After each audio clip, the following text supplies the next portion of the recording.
Prabowo kunjungi Wiranto di kediaman Wiranto. Dalam kunjungan ini, Wiranto sebut Prabowo capres yang ideal.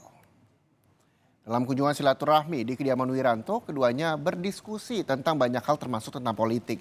Bagi Wiranto, Prabowo telah memenuhi kriteria calon presiden yang ideal karena memiliki banyak pengalaman di dunia politik.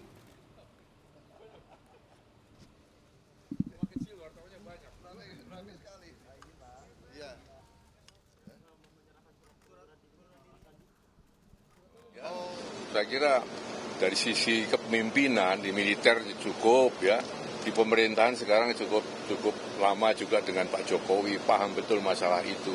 Ya. Dengan demikian maka ya, kesinambungan pembangunan beliau pasti paham betul apa yang perlu ditambahkan, perlu disempurnakan dan sebagainya. Ya. Jadi saya senang ya, beliau sudah mumpuni dong, ya mumpuni. Ya.